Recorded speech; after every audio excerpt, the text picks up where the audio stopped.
Hello, Sandy. Well, Angela, good to be with you again. It's great to be with you. Thank you Thank you. for joining me today. Yes, I invited you here because recently you did a presentation for College Church on the spirituality of aging. that's right. What first interested you in that topic? Well, I think what happened was there were many people that I first met when I came to the parish. A person like Betty Schnorbus, for example, who just died this past week.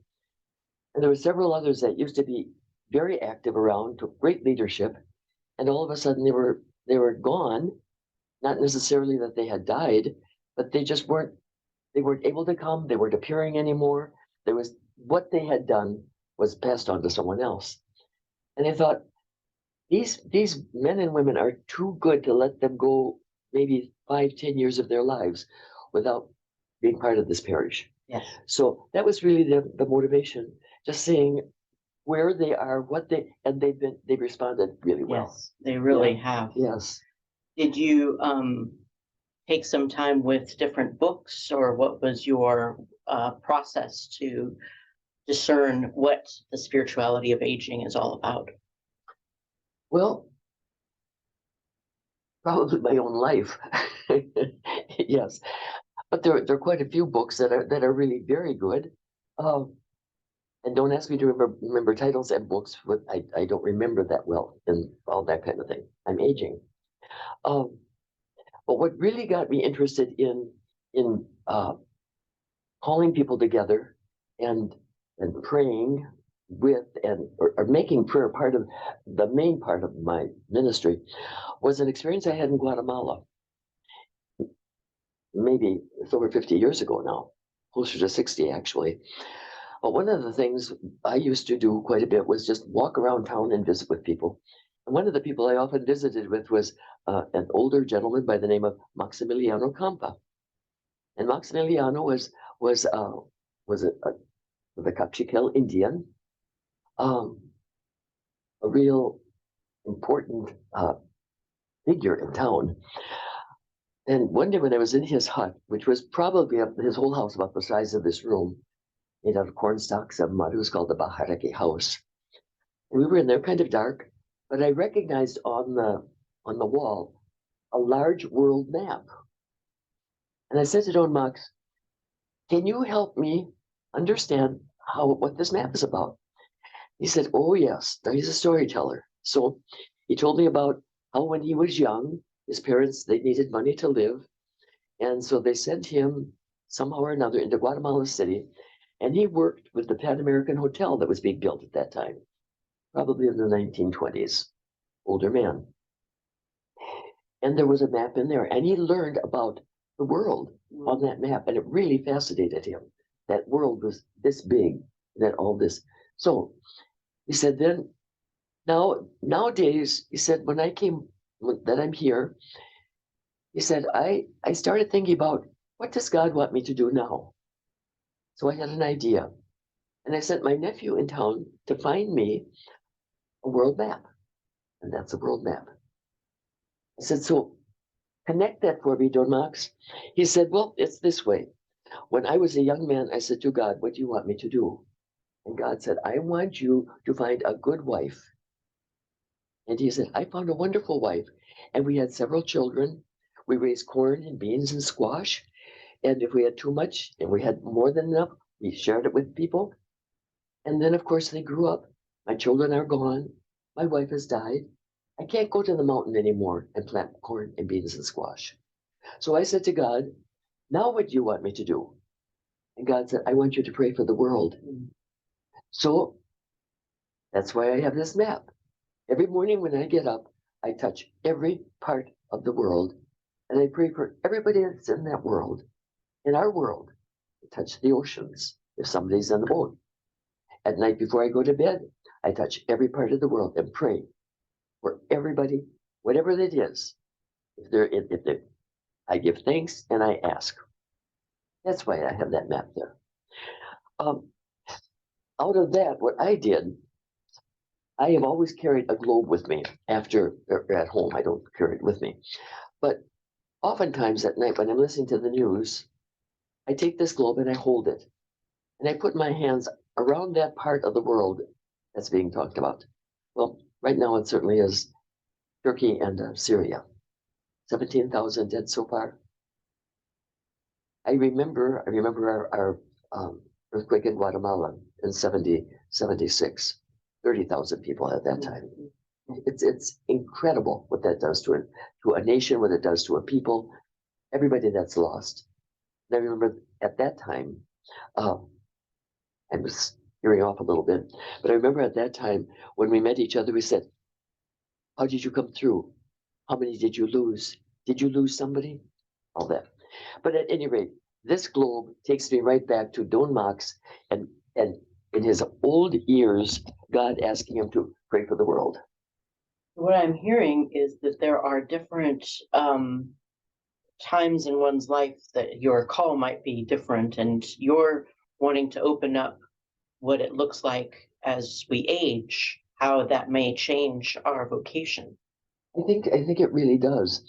And I think another thing that I took from Don Max is that there's a time to let go of what was, because what is all we have at this point. And so and as we approach that, the letting go presents all kinds of things. It presents backing off and watching people move into areas that you used to have, that you handled pretty well, or maybe they're handling it better. And so you work with gratitude for what was. Sometimes you work with a little resentment and a little bit of jealousy because somebody else is moving in and doing a very fine job, and it doesn't appear that you're being missed at all. So you've got something to work with your inner self a little bit, and you've got this part of life to take hold of. So I think, yes, I think there's and there's also the looking back and looking at where you have been, how it has been, the incredible things that have happened that could only come from a thoughtful God who is carrying you forward. And it's by the time you get into your 80s, there's a lot to look back on. Yes. So I always say, keep coming. Yeah. 80s are worth it. Yeah. Yeah. What do you recommend in the process of deciding if it's a decision? Sometimes it's thrust upon us, Yes, right? right. Sometimes we're cast out from what we were doing.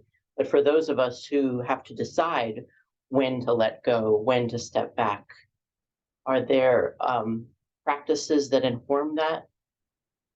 Well, I think as you move on, it's I think what I noticed was there are quite a few younger people after me that I would be listening to, like, for example, in RCIA, there were some wonderful young people coming afterwards. I thought, I've been at this now for about 20 years. It's time for me to let go and let someone else move in. So I think taking a look around and saying, who's out there that is not really being used in a way that could be much more profitable, and then beginning to make decisions around something like that. Seeing what is available that's not yet being tapped, and calling that in and stepping away. So there's trust in that God will provide the people who are needing that space to flourish in their gifts. That's right. Yeah. Yes, and it's amazing how God provides. When I was director of the pastoral care department down at St. Louis University for a while, and it came time for me to move on. I did not have an idea of who was going to be following me, but coming out of Mass one day, Sunday Mass, somebody tapped me on the shoulder, and it was a sister of the Sacred Heart. She said, "I hear that you're retiring from pastoral care." I said, "I am." She said, "I want that position." I said, "Good. Come on down tomorrow. Let's." Yes. So yes, it's trusting that God will provide, and she did a marvelous job. Yeah. So things like that, I think, continue to happen, and then sometimes it seems that there's a certain what do I want to say? It's almost kind of an aging that comes along that says, you don't really need to put that much energy into it anymore. So would you please, and then that's a letting go of my own desire to keep going Mhm, and not to let go. mhm, mhm. But listening to that and letting it go, it's yes, there's some wonderful things that happen to the ego as you get older and older and older. Yes. And then I know that one portion of your presentation on the spirituality of aging that you did here at College Church, you spoke of the ultimate letting go, the connecting into the process of dying. Can you share again the stories of the sisters that? Oh yeah, yes, yes. Um, one of the things that I have learned is that it's really very safe to die. Very safe to die. Um, when I came back from Guatemala, I was still in the Notre Dame School Sisters of Notre Dame community, and part of my transition coming in from the missions was working with the elderly in the infirmary, I guess it's called. Anyway, yes, Sister Cortona was dying, and her dear friend was right next door to her, and it was very close. So I went over to next bedroom and said to, I'm forgetting her name right now, said to that sister, would you like to come over while your friend, first of all, I said, you're awake. And she said, wouldn't you be awake if your friend were dying? I said, yes, I would be. Okay. So came over in a wheelchair, sat her right down, rolled her right next to, because Cortona was very alert, more alert than most people are at that stage. And she was looking at her friend, and her friend was looking at her. But then her friend looked at me and said, now what do I say? I said, she's your friend. Just talk to her. And so she looked at her friend and she said, do you have anything to say to me? And her friend shook her head in the bed. And so she said, what do you want to say to me? And Cortona said, you didn't put your teeth in, did you? And she died. And she died. The more I thought about that, I thought that Sister Cortona at that point had to be so completely at peace and so completely given that she was able to joke with her friend Yes. when she knew in the next second she was going to meet her God. Yes, yes, No problem. yes. Off she went. Yes. No, there are many, as I remember that I worked on 8 North at the old SLU hospital. So I worked with cancer patients, and they were basically having bone marrow transplants. Mm. So they would come in. I would see some of them over a 3-year period. So we got to know each other pretty well. And there were so many times that death took on a real figure of speech way of living. And I think of this one guy, Shorty, I guess his name was something like that, not exactly, but anyway, Shorty. And he had 2 hangars full of cars. He loved old cars, but his favorite car was a pink Rolls Royce. Yeah, pink Rolls Royce with black leather interior. Yes. So he talked in over 2 years. I talked about many cars. I can't remember all of them, but they were all these antique kind of things. And then one day he was not doing well, and we started talking about what he was saying. He said, "Well," he said, "I think it's probably coming to the end." I said, "Well, how are you going to go in, Shorty?" Oh, he said, "I'm going to drive in. I'll have my Rolls Royce right down at the door, and I'll get in. And we'll go off." I don't know, maybe a week or so later, he was getting low, but he was still there. And Shorty, what do you think? Is it getting closer? He said, it is. So we talked a little bit about that, about what he was feeling. And then I said, I dared a question. I said, Shorty, the car, where is it? He said, it's parked right in front of the hospital. I said, Shorty, who's driving? He said, the man upstairs is driving. So he had come to the point of surrender. He didn't have to drive that car in. He was going to let he liked to talk about Jesus. He was going to let Jesus drive in. The old man from upstairs. Yeah. Yeah. So there were many of those kinds of things. I think there's a lot of reality around it. I can think about young mother. Her kids were teenagers, and she had about 3 or 4 children. And we were back in the ICU that day, and the husband was there too, around noontime. He was very ill, and she would not live much longer. And she was, again, very conscious. And they went off to lunch. And I looked at her and I said, what are you thinking? She said, they're already making memories without me. So the reality of the separation is very keen and very deep. Yes. And it's very real. And so I think those are some of the things, the separations I remember my own father when I went to see him one of the last times I saw him. And he was reading. I was quite young at that point. I had not had a lot of practice with all of this kind of living. And my dear dad was quite a reader, and he loved poetry. And he handed me the book he was reading. He said, look what I'm reading. And I looked at it. It was Tennyson's Crossing the Bar. I closed, I said, Dad, you don't need to be reading that now. And he put his hand on the and I said, yes, I do. But I was probably in my early 30s. Right. And I couldn't let go of Dad at that point. Right. So it's a process. Right now I'm living in a home where everybody is over 65, and most of us are someplace in our 70s and 80s. And talking about dying and talking about death is not a scary thing. Right. We know we're on that last stage, and many people are really grateful for it. Some people don't know what's coming. This is where we are. And there's a lot of faith and a lot of trust and a lot of just knowing that we are being accompanied, and when it's time, we'll go in. Yes. So did I answer your question? Did I kind of go around someplace or another? That's the way. That's the way to answer. Do you what do you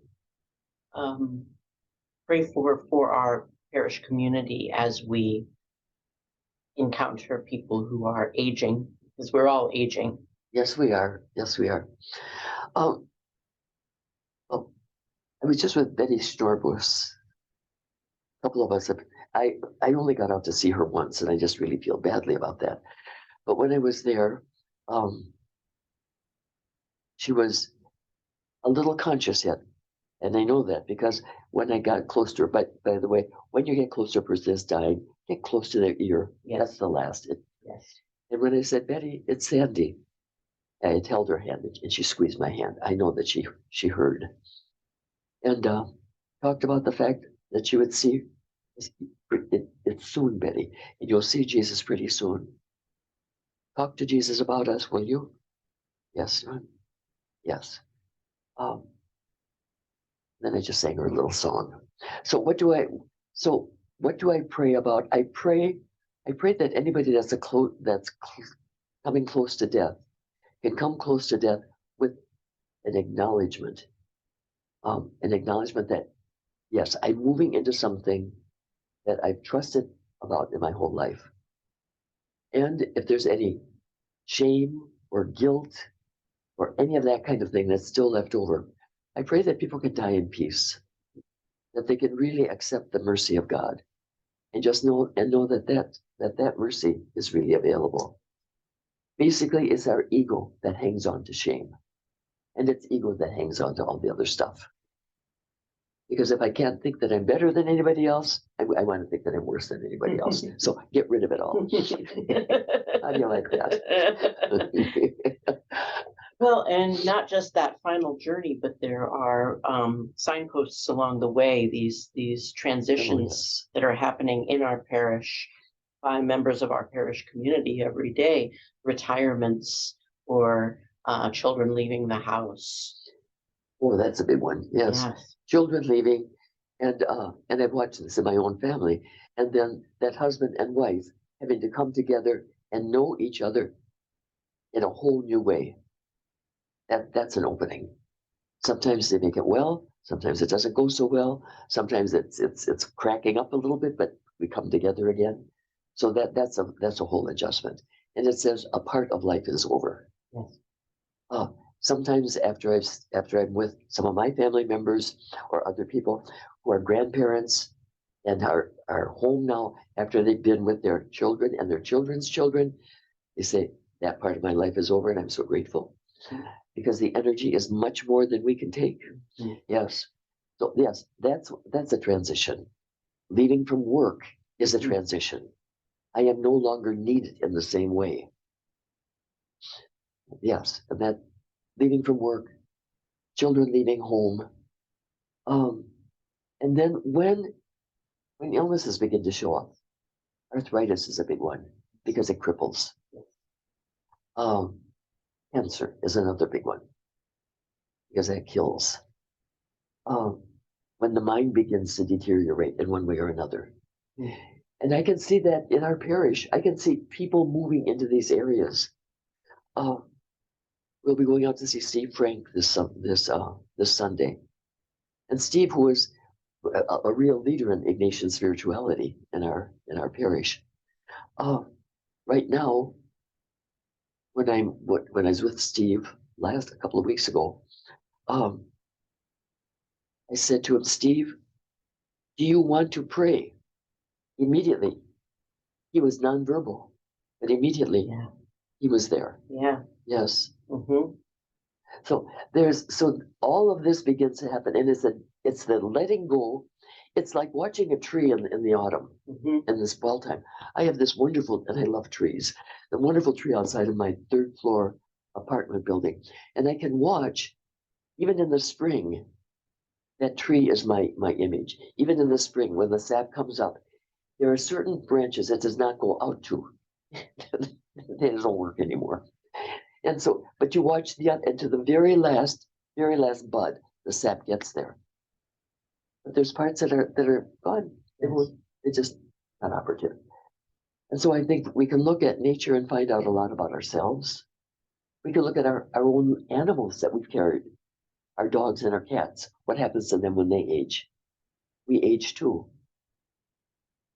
But we go back, and getting back to praying for the parish. Yes, I do when I don't see somebody for a while, I get concerned. They come in my mind. I pray for them. We meet. There's a group of us, the intercessors, that developed. Sarah Liggett really developed that when she saw the names of the people, and they would get together and pray. But it was just kind of running through the list. We really pray for people every Friday morning.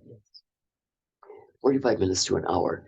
And anybody that has asked for prayers, when we go through the list, we say the name and then we wait. Yes. And my little thing after each one, I said, Mary, health of the sick, pray for, and I repeat them. Mm-hmm. Mm-hmm. So we're mentioned. Mm-hmm. That's one thing. Then we have the elders that come in every 6 weeks or are on, and these elders, they're not with us every Friday. Different group. They're really the elders. And we pray especially for the parish staff. We get we try to get every member of the parish staff to come and tell us what we need to pray for and pray about. And so we do that.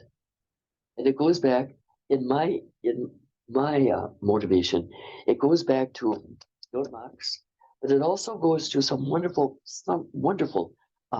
writing that Francis has done about the intercessory prayer. Mm-hmm. And that intercession is the mission of the Christian. Mm-hmm. He says it in this way. So that we pray for one another, that I have a firm conviction that the energy that leaves from us, we never destroy energy. Yes, right. Can't get rid of it. Right. So it's prayer energy touches. Mm-hmm. And that's That's what happens. There was something else that came into my mind right then, but it slips to. Okay, ask me another question. Well, I think the focus that we've been putting as a parish on Spotlight on seniors. Yeah. is it's so timely. And that's having to do with our demographics as a church community. But the way it's being done through looking at the practicalities of aging as well as the spirituality of aging is so helpful. I think that folks have really taken a good look at it and a brave look at it. Yes. Yeah, it does take courage. It's getting into a boat that you're not sure how it's going to be steered. Right. If you've ever tried that. Coming from Minnesota and 10,000 lakes, when you get into a boat, you want to know the oars are ready or the motor's good. Yeah. Right. But the sail will go up. Yes. Yeah. So, yes, I think Spotlight on Seniors has, I love the way they're not quite the elders yet, but those that are coming into that, how they have taken a hold of this and gone out and found where the interest is and really have built on that. It just seems like a real answer to prayer and a real a generous response to people that could ordinarily be forgotten and not utilized in the best sense of the word by the needs of the parish, by the needs of our city, our country, our world. So thank you for helping to make that happen. You're welcome. You're welcome. I'm grateful.